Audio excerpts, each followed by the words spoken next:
and welcome to episode 100 of This Week in Germany. We're broadcasting live across the globe from Berlin. In this episode, as always, we'll be bringing the world to Germany and Germany to the world with news for the week beginning the 30th of November 2015. I'm Daniel. And I'm Rob. Each week we feature stories from the news, society, and culture in the English language. If you're listening via our live stream, send us a tweet at This Week Germany or post on our Facebook wall. All the links to our social media are on our website, thisweekingermany.de.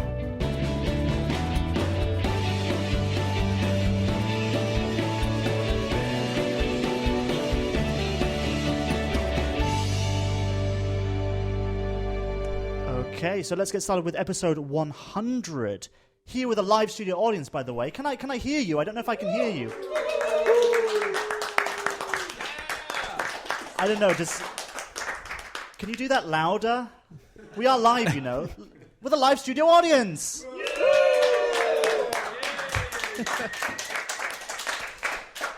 Well, we have a lot coming up on our show today. Yes, so we got lots of really interesting stuff. We worked so hard on this episode. This Rob. was a pretty amazing episode, I think. Definitely. So, but I mean, fingers crossed that it goes well. We've still got the whole live episode to go, so true, it could still go We terribly shouldn't pat wrong. ourselves on the back yet. Okay, so what have you got? Well, I am very excited to talk about our destination this week, which is the Leipzig Zoo of the Future. Wow, Zoo of the Future. Is that like with robot animals and all this kind of stuff? It is. There's robot animals there. Robot bears. Did you meet a robot zookeeper as well? I did. Well, that is going to be very, very interesting as well. And also, I'm going to talk to you about a film, our latest edition of the Film Club. It's Bridge of Spies. Now, it's an American film, but it's set in Berlin. And we're going to talk to someone who's in that film. Tom Hanks? No, he couldn't make it tonight. He cancelled at the last minute, unfortunately. We've got someone just as good, and that is our film reviewer, Malachi Ray Rempen. That's coming up later. And there's also going to be a return of an old feature. Yes, we're going to do the quiz show again, which I am very excited about. I thought it was lots of fun. I ended up not winning when we played the last time, but so I still owe you a few German beers. Yes, I think you do. But yes, instead we're going to move on. But though, I just want to introduce first, on audience wrangling duty, he is herding cats tonight, is Felix Betzin. Hi, Felix. There, hi everyone. Nice to be back in the show. So, yeah, I mean, he was the one who hosted when you were away for like 3 weeks. Yeah, and taking vacation in the U.S. Yeah, we haven't missed an episode for 100 weeks. Yeah, I was still in those episodes, but I was not in those episodes. Yes, I mean, we pre-recorded your Destination Germany bits, didn't you? So, thank you, Felix, for being here tonight. You're and welcome. helping us out with the show.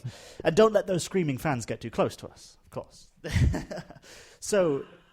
yes, and don't forget, if you're listening via the live stream, you can tweet with the hashtag TwigLive if you have a question or a comment about the show. And to everyone live in the studio, you can also tweet us as well, or you can just go and tell Felix and he'll write it down and pass the message on to us. So, yeah, yes. We're going to start with something serious, but we have saved some fun and nonsensical stuff for later in the show. So let's get started with our top story.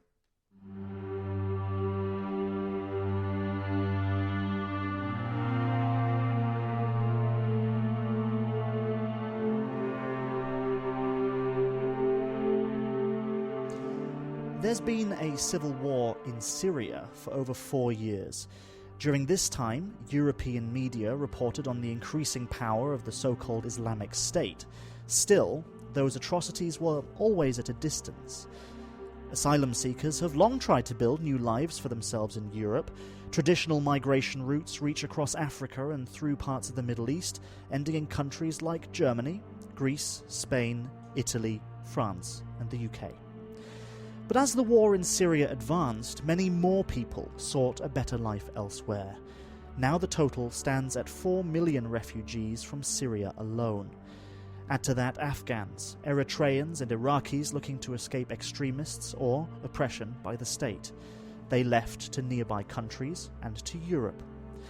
Earlier this year, a wave of asylum seekers came via the Balkan states and over the sea to Italy and Greece.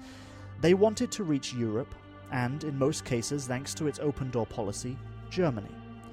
The consequences of a brutal war on the other side of the Mediterranean Sea have now reached the European Union.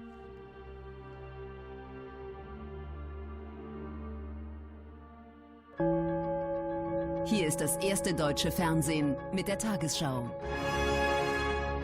Nach einer Zusage Deutschlands und Österreichs zur Aufnahme weiterer Flüchtlinge sind heute in Wien und München tausende Schutzsuchende aus Ungarn eingetroffen. Here at Munich railway station there are scores of volunteers waiting to hand them food and drink, donated clothing.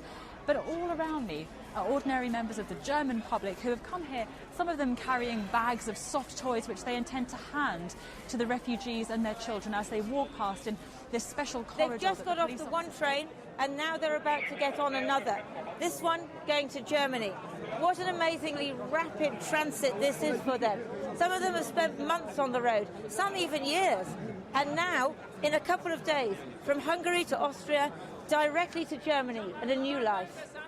For some, the connection has been indirect by train from Budapest via Hungary. The lucky ones boarded trains with quicker routes from the Hungarian capital to Munich, looking for safe haven, sanctuary, and hopefully a new life in Germany. Krawalle vor Flüchtlingsheimen. Im sächsischen Heidenau gibt es Verletzte und Festnahmen.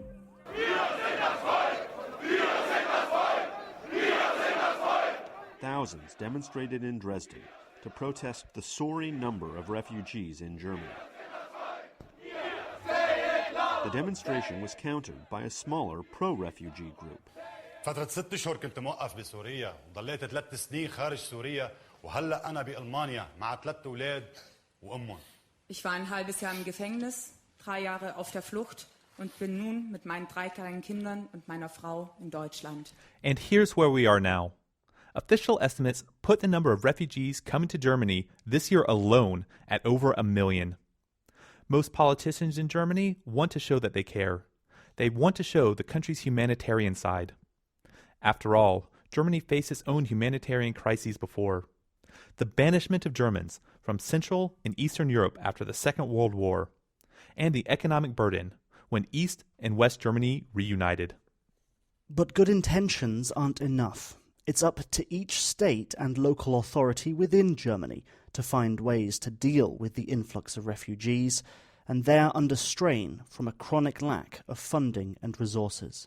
Ich sehe, dass viele im Augenblick alles geben. Germany's Chancellor Angela Merkel says she sees many people are at breaking point. Some mayors and city councillors are even asking her if she knows what's going on a local level. Ich glaube, ich weiß das und ich bin dankbar dafür, was da geleistet wird. I'm standing outside the State Office for Health and Social Affairs in the Berlin district of Moabit. Despite the almost freezing temperatures, there's a long line of asylum seekers sitting on the ground. They're waiting to be registered. Without registration, they'll have no access to any state help, including healthcare and housing. The name is tomorrow, but I'm here today. After a long journey to get to Germany, all these people can do is wait in the cold for registration.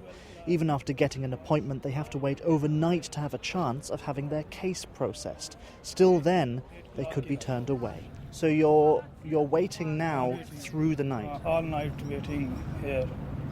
2 months here, no money. Every day here, tomorrow. For the refugees, registration is just the first step on a long road to rebuilding their lives.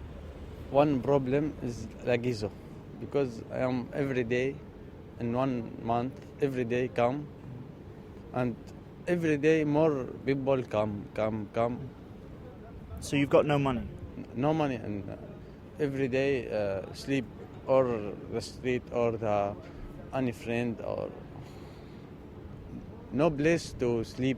All of the refugees I spoke to here made it clear that they were very happy with their treatment by most Germans. But it was the state, in this case the department responsible for registration in Berlin, Lagiso, which was hated by most of the people who I talked to.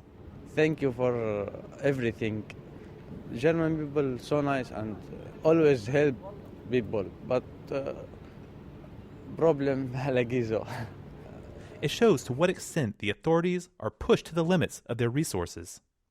Can Germany really deal with this refugee crisis? Is Berlin up to the task?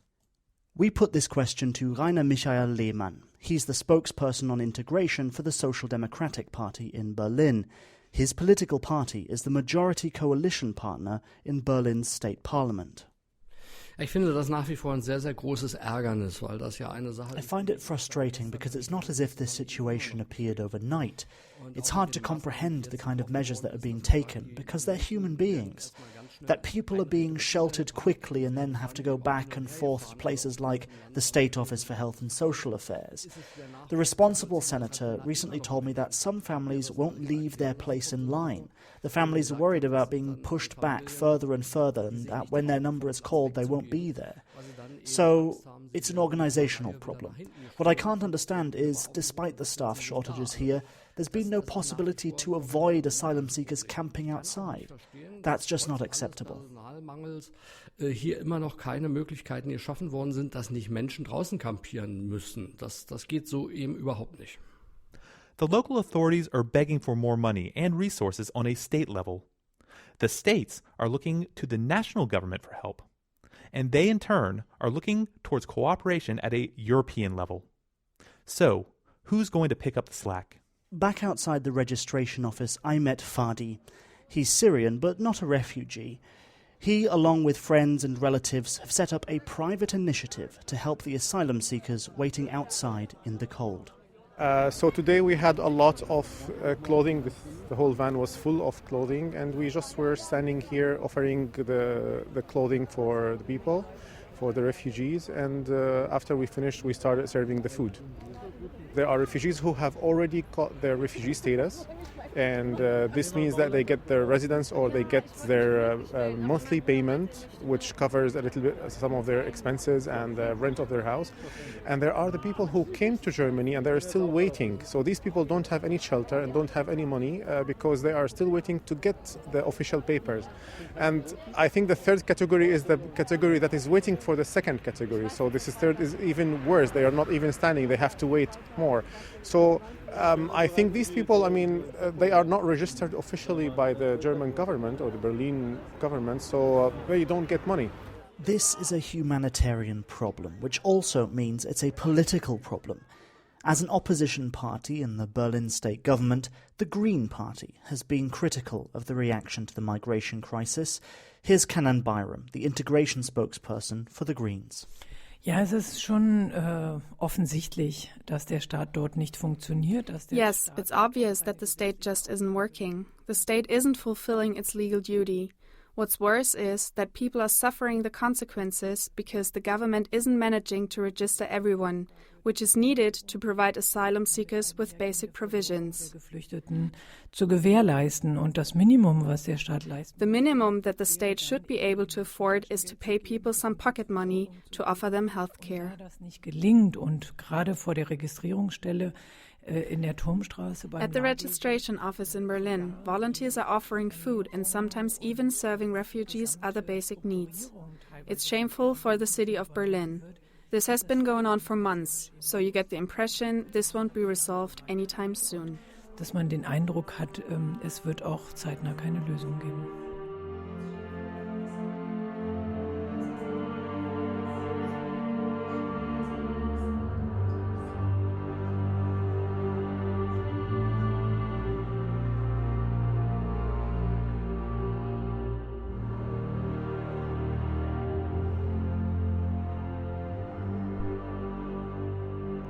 And this is just one example from one state in one country. The Bundesländer and local authorities across Germany have been under strain for months. In a few minutes, we'll hear one refugee's story in depth.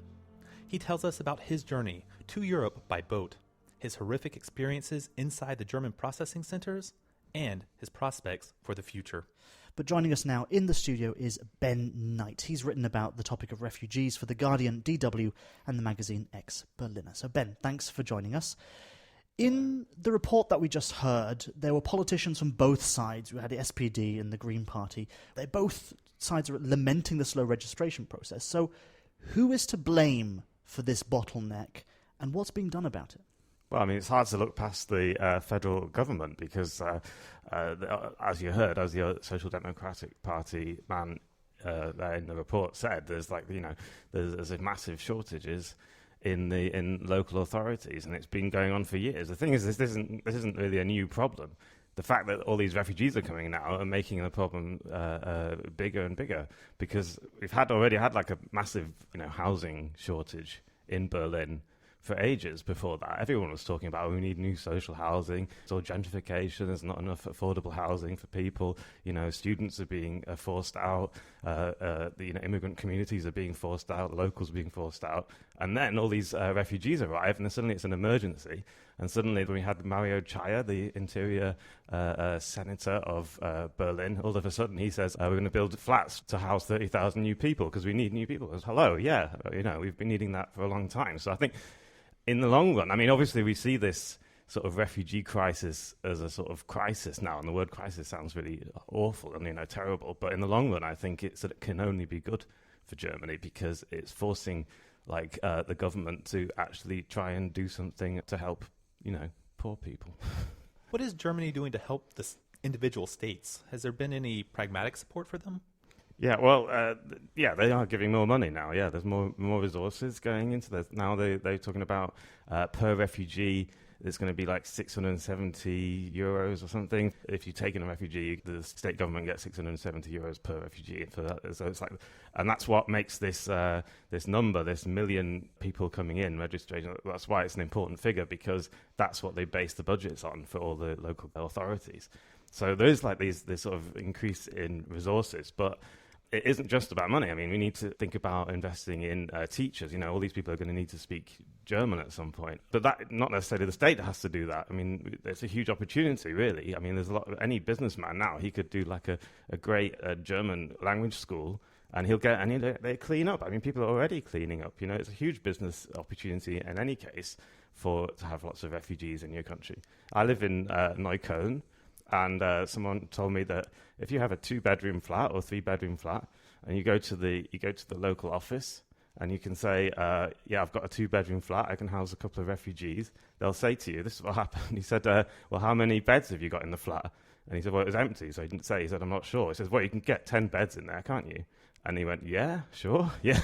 So then he went, and then he went out, and he went to IKEA, bought 10 bunk beds, put them all in. He gets, how much he gets for that? 50 euros per person per day from the state to house refugees.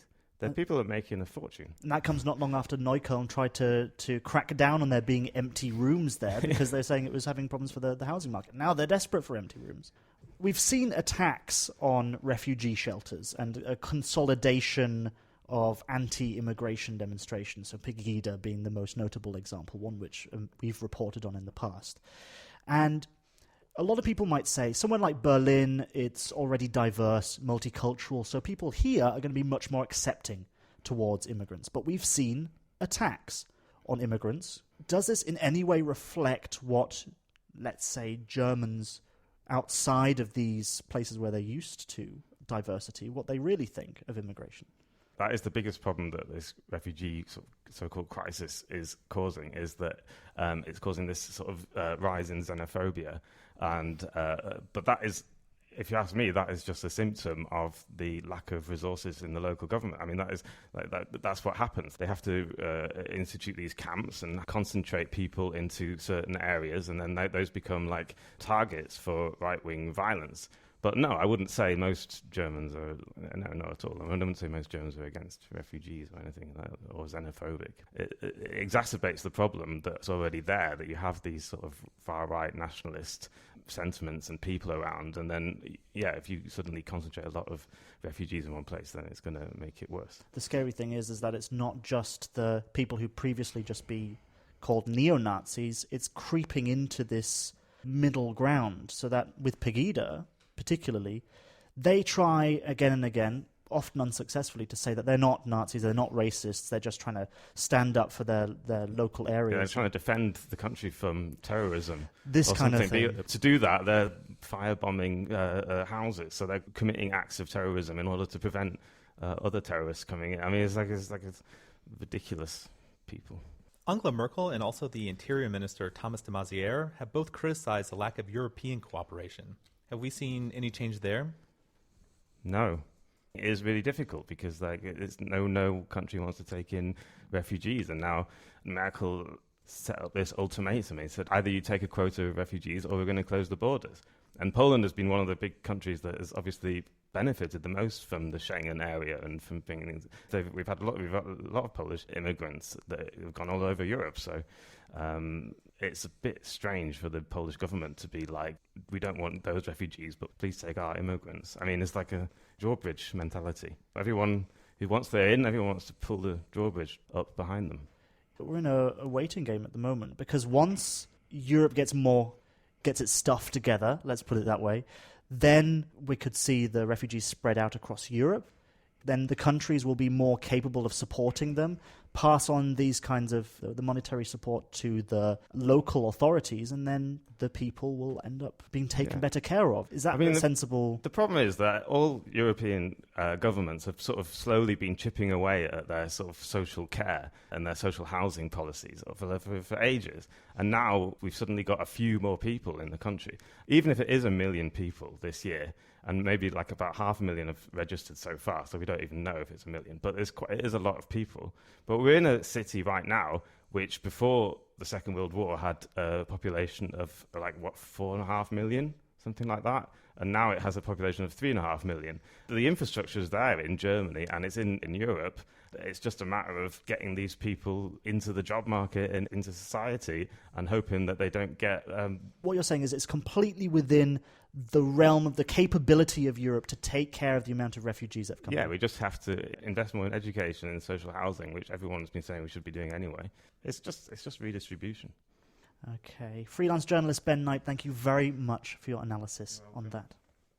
So far, we've heard of long waits in the freezing cold, people living months without money or shelter, local authorities who are paralysed by a lack of resources, and politicians who are frustrated by the whole situation, as frustrated as we are. But I wanted to get more from someone who's already been through this. What you're about to hear is Khaled's story. We've changed his name to protect his identity and privacy. Khaled grew up in Latakia, a city on Syria's coast. Before the civil war, he tells me, life was good.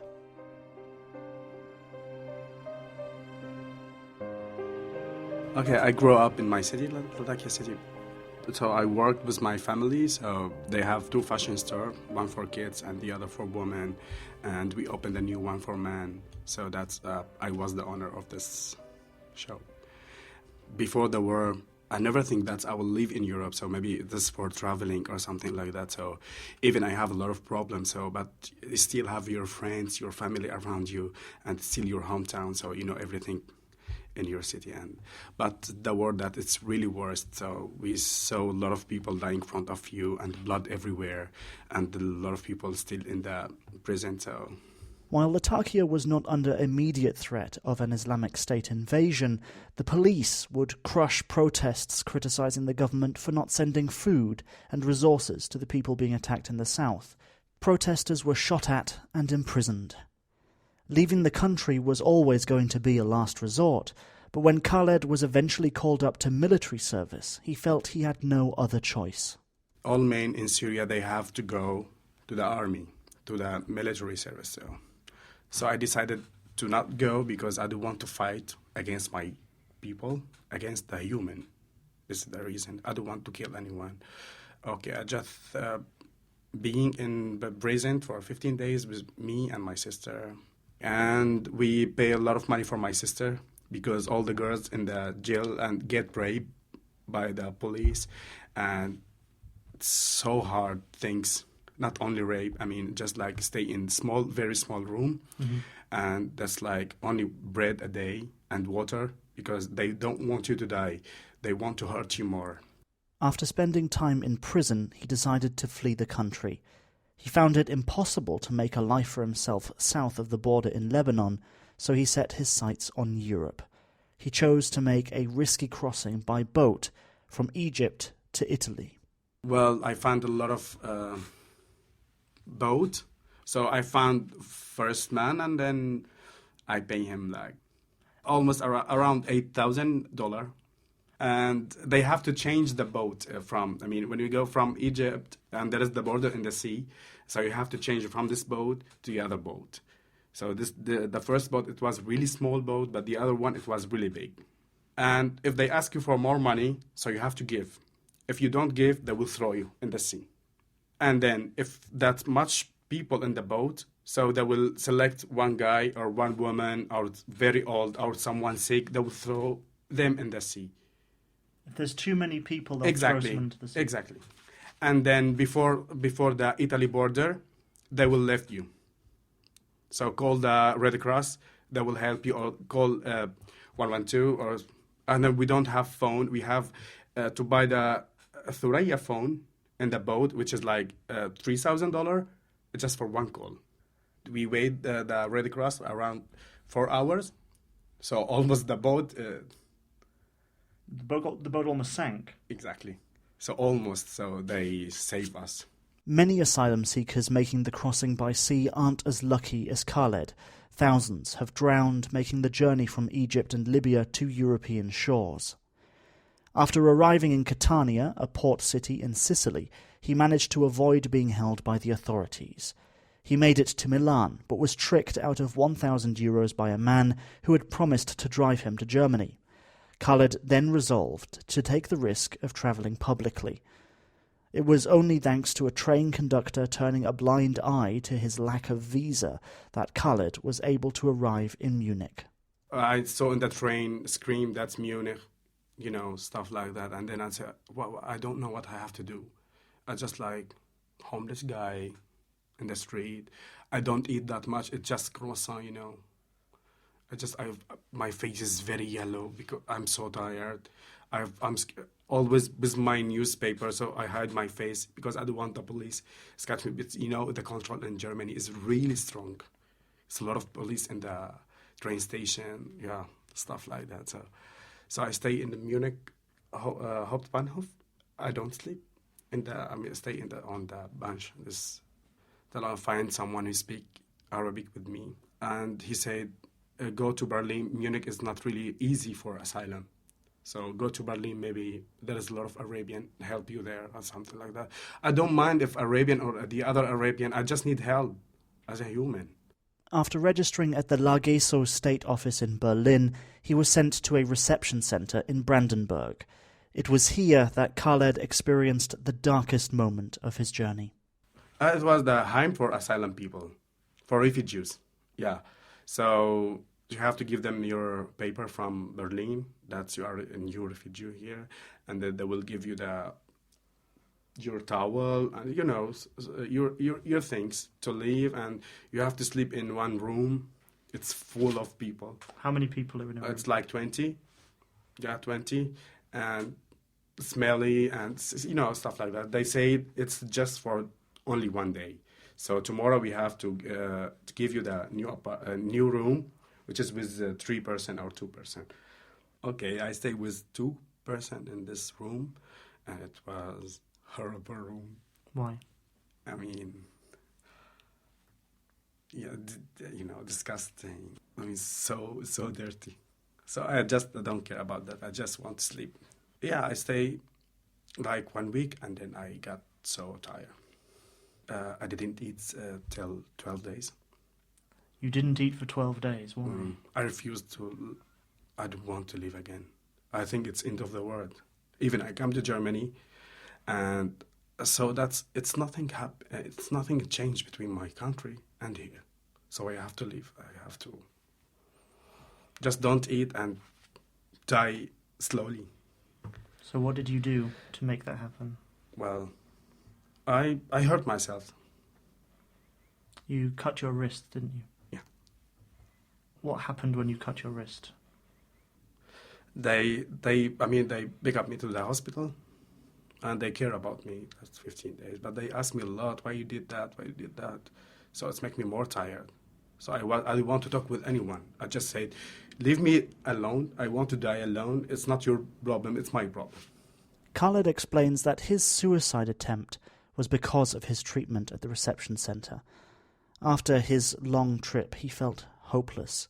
Germany was far from the land of opportunity he had expected. Instead, he felt trapped and abused. I was so tired, and when I come to this Heim, and they talk with me as in German.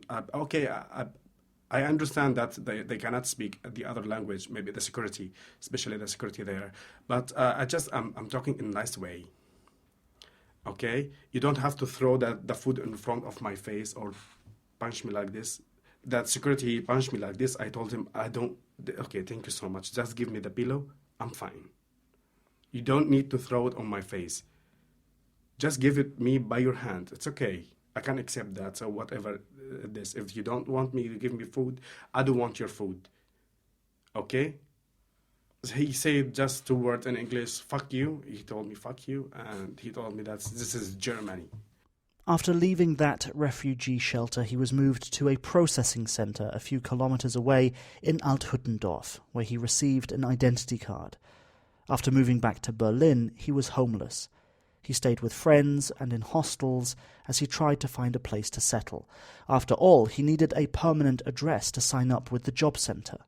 That was his next priority, to get an education so he can apply for work. How long have you been in Berlin now? Now, from November. November 2014? Exactly. What have you achieved in that time here in Berlin? Well, I found one room now, and I applied for a school, which is, the school, it need more time from Bundesamt to accept and to give the financial support. You have to wait. So I wait a lot, and then I was in hospital, as you know, also sick again. Yeah, I get sick from Althuttendorf. I got the virus from there. And when I come to Berlin, I never know that I have this. So I was so tired. It's very, very tired. I look very yellow, and my eyes very yellow and red. And I don't have any power even to walk. So, all my trip in Germany, it was tough. But they helped me for sure. They helped me a lot, German government. But now I think it's time to build. I will go to school this month. What will you learn in school? The German language. So, what do you think of Germany and the German people? Well, I found a lot of friendly people, German-friendly people, and as everywhere you can see the bad or good, but they are good. I like them. So now Khaled is here. It's been a long road, and his journey is far from over. Now he has to start to rebuild his life. I've never been a refugee before. It's the first time in my life, so I don't know what happened to me. I just thought that if I come to Germany, so I will find the friendly people. I will find someone who respects you as a human, not as Syrian or as Arabian or as European or as American. So as a human, they will respect you. So, but in the beginning, I didn't find this. They were very rude to me in Berlin or in Brandenburg. So, but after that, I understand why they are doing this, because they have a lot of refugees, and just you are number for them. I just want to have my own life now. I just want to feel relaxed. It's been so long time, I never feel that. So I think I deserve to feel comfortable as a human.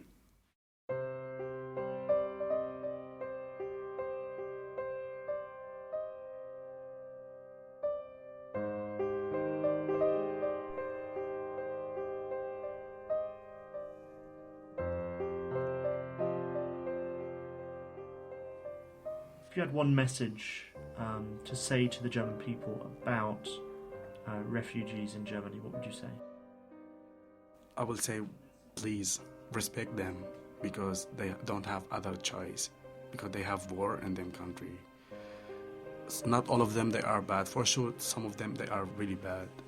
I know that they are scared from the terrorists and what happened in France, what happened all over the world, but not all Middle East people they are bad.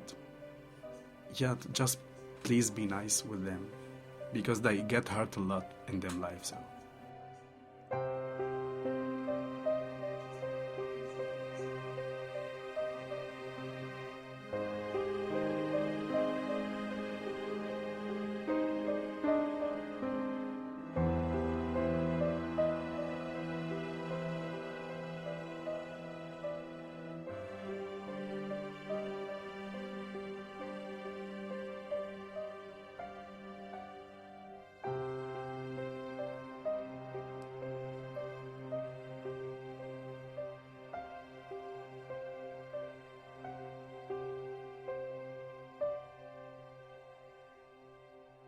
Khaled is just one of 1 million refugees arriving in Germany this year.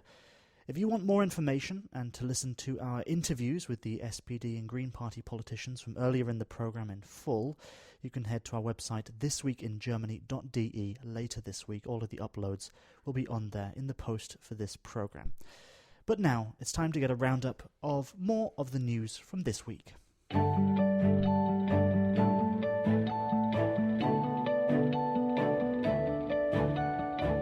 And now, this week's News in Brief.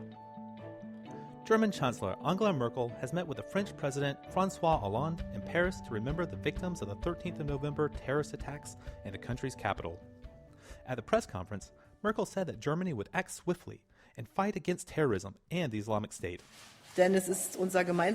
Terrorism is our common enemy. It's our common endeavour to move forward decisively. Islamic State will not be convinced with words, but must be fought by military means. Merkel also talked about how they made arrangements to send an additional 650 troops to Mali to help France fight Islamic extremists. Hollande thanked Germany, though it was said he had hoped for more, specifically assistance from the German Air Force, which Merkel did not mention. Now, just soon after the Volkswagen scandal of admitting to cheating emissions computers, the mega German auto manufacturer is being hit with another major problem: possible tax fraud. German prosecutors have launched an investigation that centers on 5 VW employees as well as millions of euros in tax evasion. Because of the emissions regulations, VW received tax breaks for producing low CO2 emitting vehicles. And due to the fact that this is actually false, VW is on the line for quite a bit of back payments, as well as fines possibly. This is the largest crisis in the company's 78-year history, and as one of the largest companies in Germany, the fact that it is expected to have to pay several billion in euros, that this could be an economic problem for the rest of the country as well. Greece has had quite a bit of problems collecting taxes from many of their citizens, and after the bailout from the European Union, they are now forced into some oversight from countries like Germany. Germany's state of North Rhine-Westphalia confirmed that it has turned over information that it has previously purchased from insiders in Switzerland to Greece authorities to help crack down on major tax dodgers. German officials said that they had sent over 10,000 datasets on accounts for Greeks in Switzerland to hopefully help with the problem of Greece losing up to 20 billion euros in tax revenue yearly due to large-scale tax evasion. For those interested in all different locations to visit here in this wonderful country, we welcome you again to Destination Germany. Oh, it's your favourite time in the program, isn't it? I know. I love this show. I don't know. I don't know if our part. audience is still awake. We're going to lighten things up a little bit now. Let's do this bit again. We want to welcome you to Destination Germany.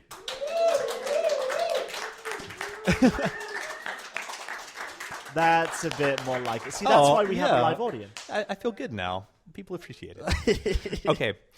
We make this. This is a part of the podcast for everyone, those looking to visit Germany just for a bit of holiday, residents who already live here that just want to explore the country, or those just excited and want to learn something about this great land. Our destinations show you that Germany is an amazing country to visit. It's got everything from action and adventure, nature, relaxation, history, lots of history, and hope for the future. Oh, that's nice. That's a good way of putting it. Yeah, I mean, it was. I don't know if you remember when we started this feature. It was basically because I know so many people who come from America or the UK or whatever, and they live in Germany, and they don't really see much of the country. They're kind of isolated. Like, they just stay in their neighborhood, and they know the people who they know, and they only speak English to them. But there's so much Germany out there, which is so cool, and you have to visit. So now is normally the time when I recap the last destination we covered in the previous program. And you know what, Rob? I'm going to do that this time. Go for it. I'm going to do it. So last time you visited the Hamburg fish market, but it's not what you expect. Don't worry. It's not just fish. There's plenty of fish to buy, but there's also music and entertainment. There was live entertainment when you went there, right? Was there a reggae guy or something? Well, there was a reggae guy that was selling coffee, like fresh espressos that I got, and it was delicious. Plus, you got to jam out some reggae at the same time. And this was in the pouring rain. Wow. It was fun.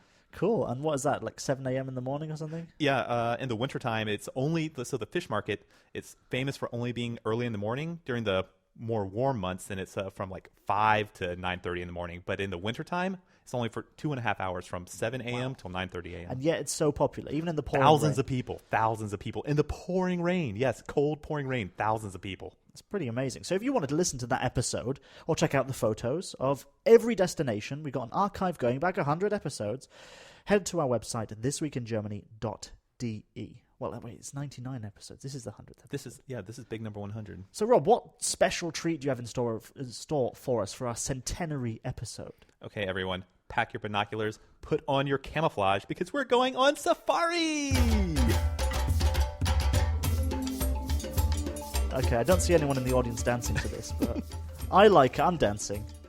Okay, of course we're not actually in Africa. That would kind of defeat the purpose of Destination Germany. But perhaps this is the closest thing you can get without actually going to an African savanna or an Asian rainforest. You can go to the zoo, and specifically the Leipzig Zoo. It's located in the state of Saxony, and I got a private tour with one of the animal curators. Hi, my name is Ruben Holland. I'm working as curator in Leipzig Zoo, and I'm responsible for the mammals and birds. That's Ruben. He's the guy that showed me around. So he says he's an animal curator, responsible for the animals and birds. Yep, the mammals. The mammals, of course. Mammals, animals. It's all the same. But what is an animal curator?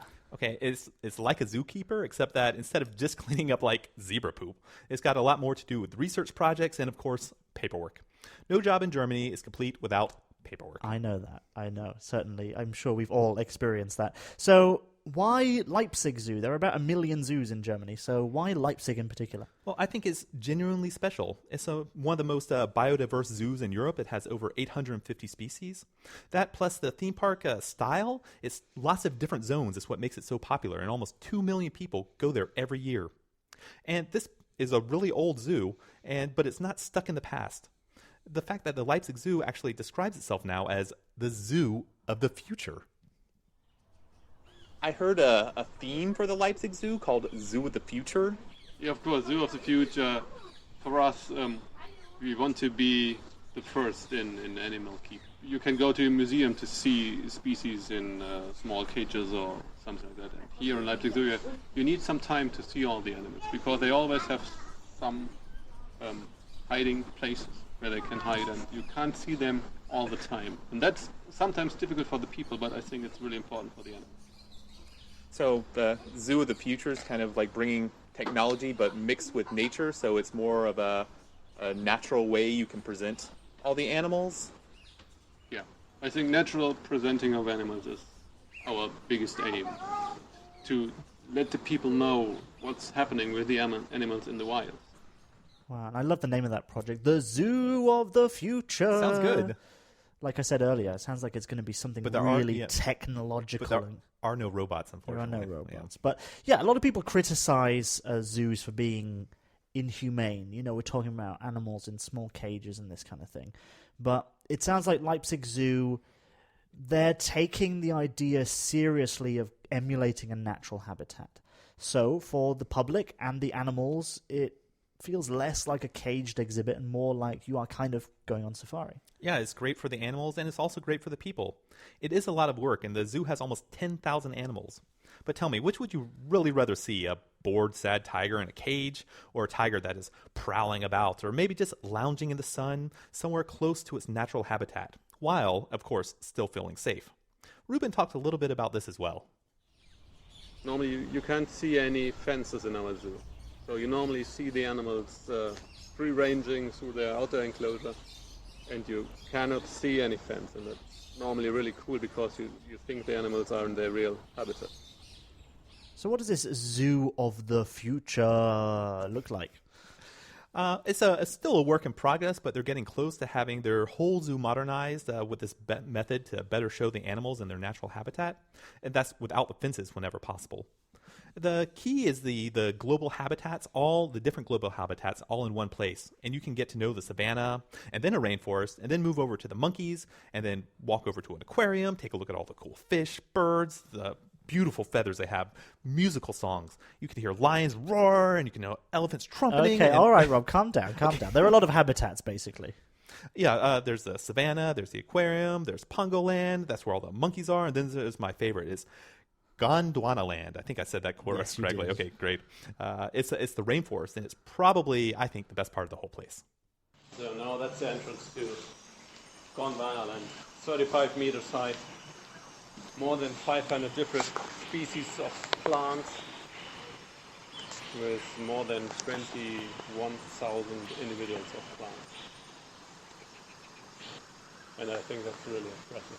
When you are here and you know it's really cold outside or it's rainy outside, you can come to the rainforest and have a warm and nice day. I was just about to say, it is very, very warm in here. It's very comfortable in here. And of course, you have a restaurant, you can see through the windows into the rainforest. And you have many different enclosures where you can see different animals, and there are some free-ranging animals like birds and amphibians and reptiles. Oh, is this a restaurant? That's a restaurant, yeah. So you can just look out, it's like a huge glass restaurant, and you can see all throughout the rainforest. Yeah, and we have got some more places to sit directly in the warmth. Into the water, directly next to the squirrel monkeys, so you have the monkeys next to you. You can see the ducks and some birds which are flying next to you, and you can have your meal in real cool climate. So not cool climate, hot climate, but it's really amazing here. So what was it like being in that rainforest? It's a rainforest indoors, right? Yeah, like he said, it was really hot in there, but not like too uncomfortably hot. It's like completely filled with plants and animals. Like you can kind of like barely see in front of your face in some places, it seems like. And the whole place really just seemed to be alive. And they have a riverboat tour, and that like an actual river inside that visitors can go on inside the rainforest. That's and it cool. takes about 15 minutes or so, and you learn a lot about the ecosystems of real rainforest. And they have the tour in both German and English, so that's a plus for tourists and for people like me still learning German. Wow, a river, an indoor river in an artificial rainforest. Yep. That is pretty amazing. So Leipzig Zoo seems to have some great ideas to offer visitors a different experience that they're not going to find at just any other zoo. And so I like this idea of their zoo of the future idea by blending all these themed worlds together, but keeping the experience authentic for both visitors and ideally, hopefully, for the animals as well. Yeah, I really like the layout that they have, and you kind of move from one continent to another. It's kind of like you're traveling around the world. So I think Leipzig Zoo is definitely a top destination in Germany, and for all you animal lovers as well, if you've got time to visit, then you should definitely go there. So remember to check out our website, thisweekingermany.de, if you want to see some photos from Rob's trip to the zoo in Leipzig. It's all on there. Now, we've got a special treat for you. Not only do we have a review of a brand new film for our film club feature, but our next guest actually appears in it. I'm talking about our resident film reviewer, Malachi Ray Rempen. Hello, Malachi. Hey, Daniel. Hi, it's nice to have you back. Thanks. I got to say, you guys are doing a bang-up job. I've learned a lot already. So, what film are we going to review today? What's it called? Let's just start with the name. It's called Bridge of Spies, and it's directed by, let me look this up here, Steven Spielborg? I don't know. I've not heard of him before. He's going to do big things, I think. Okay, well, let's start off by listening to a clip. They got our guy, our spy pilot. We got their guy. We want you to negotiate the swap. Are you good at what you do? This will be a first for the both of us. You should be careful.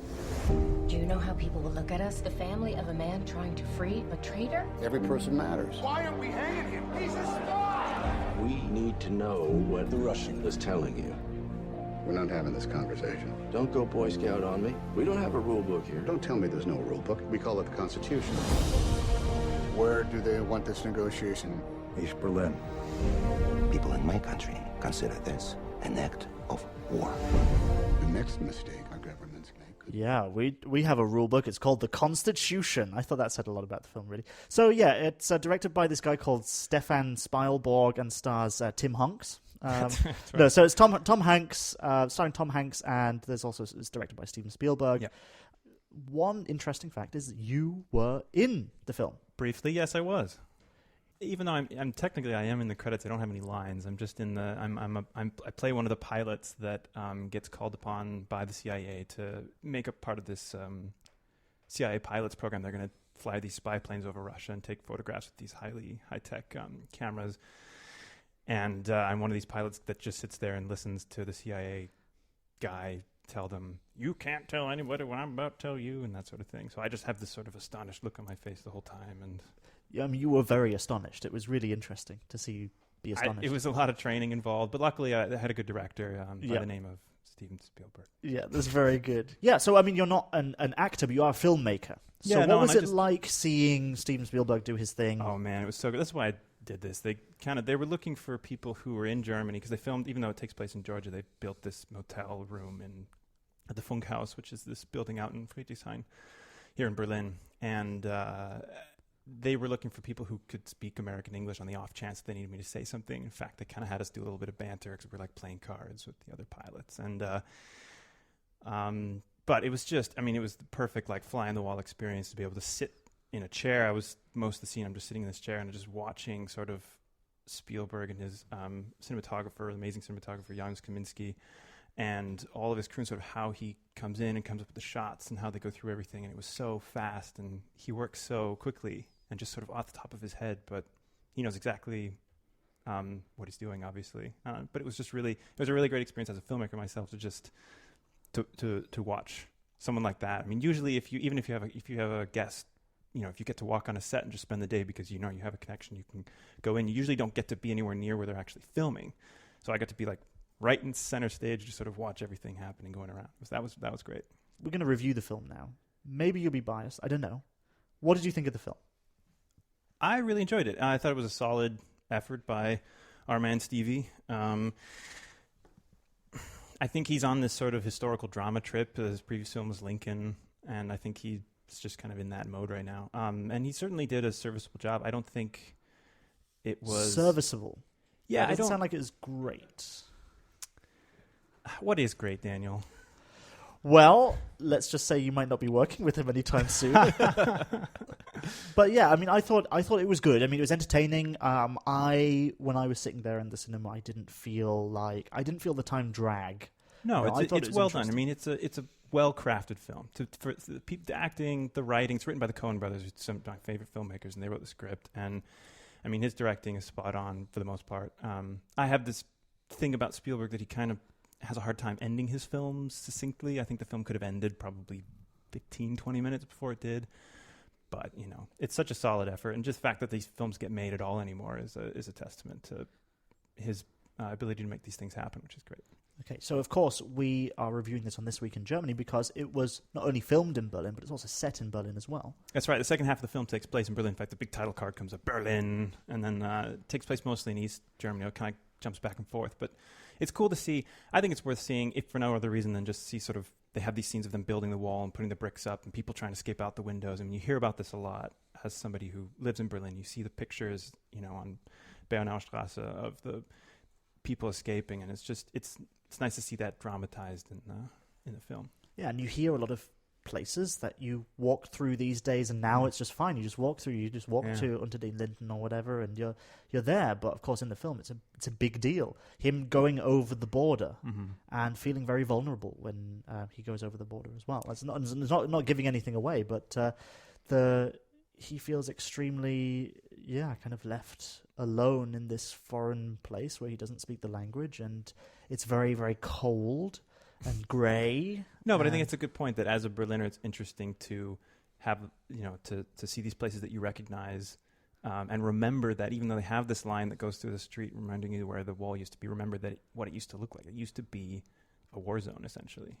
But is there something about the film which is a little bit devious in the fact that it shows these kind of inspiring moments in the US, like, you know, our rule book is the Constitution, and, you know, this one man who's fighting for justice, and he's an American, he does things the American way, and this kind of thing. And then when we see Berlin, it doesn't really kind of trick you about Berlin. It doesn't try and say it's something that it's not, but it certainly doesn't show any kind of nuance in Berlin. It's cold, it's grey. Sure, Berlin has cold and grey days too, but it seems to just show Berlin as a kind of cold and forbidding place, whereas the USA is bright and homely. And I don't know, man. I don't know if I agree with you on this. I mean, just as far as Hollywood portrayals of East Berlin and Soviet states go, it's really not that black and white. Like, it's not that bad. You could do a lot worse. But it does paint with very broad strokes, though, doesn't it?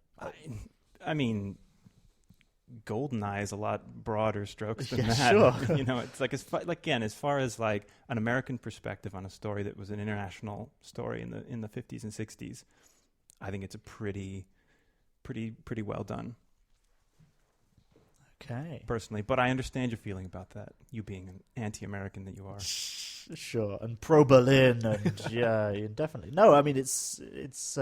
I think it's a good film. It's definitely worth watching. I'm not so down on it, but yeah, I mean, bit of nuance would have helped. Sure, bit of drama there. Yeah, of course. Okay, great. Well, Malachi, thank you very much for talking to me about Bridge of Spies. So if you want a taste of Cold War Berlin, Bridge of Spies is out now in Germany and should still be in cinemas in the UK and the United States as well. So thank you very much, Malachi. Thank you, Daniel. In our final segment of this landmark 100th episode, we want to end it with something fun. So we're going to bring back our German quiz show. Hooray!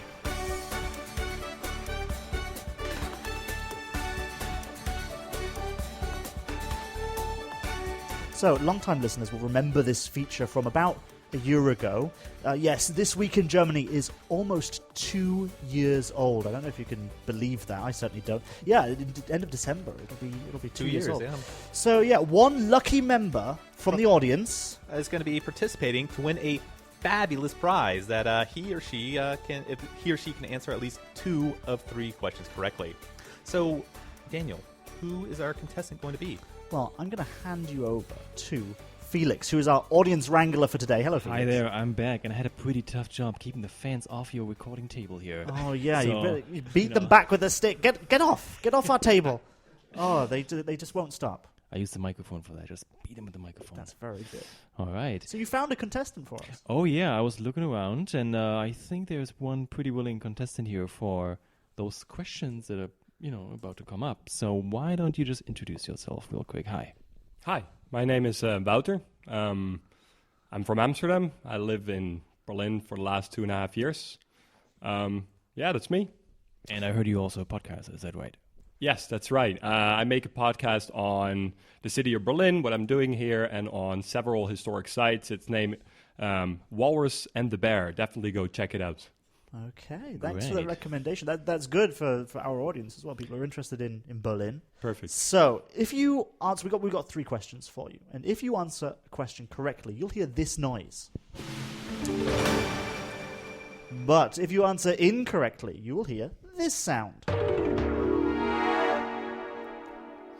Great. So on with the show. Are you ready? I'm really ready. To win our special prize, you need to get 2 questions out of 3 right. Okay. Question number 1. What is Germany's largest city in terms of population? Is it A, the capital, Berlin? B, Germany's port city, Hamburg? Or C, Bavaria's jewel, Munich? Oh, it's definitely Berlin. You are correct. Yep. Those are the 3 biggest cities in Germany, but yes, you were right. Berlin is the largest. It blows the other 2 away, having about 3.5 million people, and the other 2 have less than 2 million, but are still the other 2 top biggest cities. Yeah, and for a guy who has a podcast about Berlin, it's very good that you know that. Awesome. Okay, question number 2. Germany is known for its economy to be very strong because they're able to export so many goods and services. What is the number 1 German export? And this is as of 2014 statistics, because we're not finished with 2015 yet. Is it A, pharmaceuticals, B, vehicles, this is not including aircraft, or C, plastics? It's cars.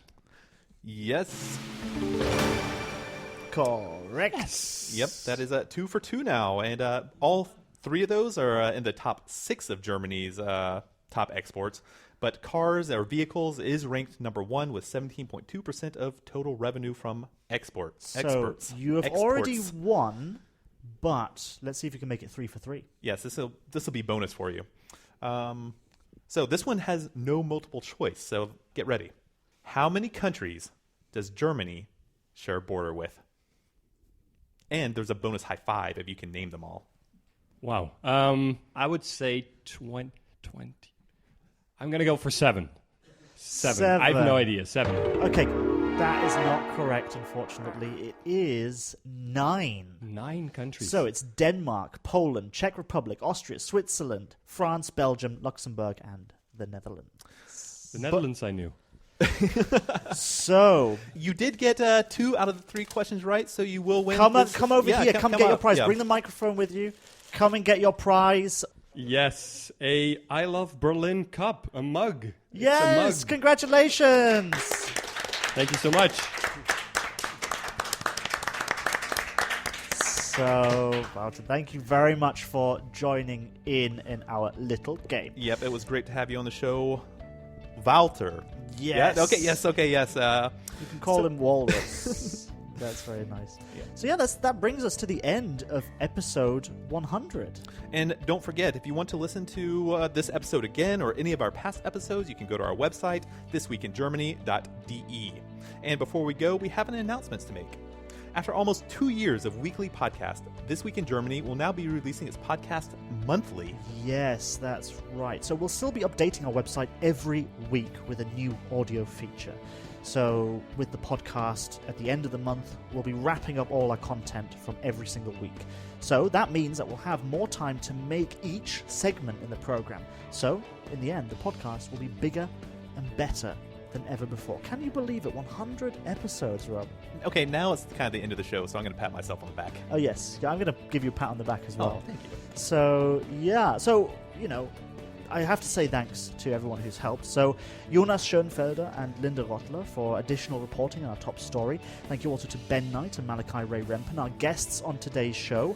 Olkan Hiller was our audio technician and has been driving today's program. And finally, thanks to Felix Betzin for production help and for wrangling the audience. So, This Week in Germany is produced by Daniel Winter and is written and presented by myself and Rob Bishop.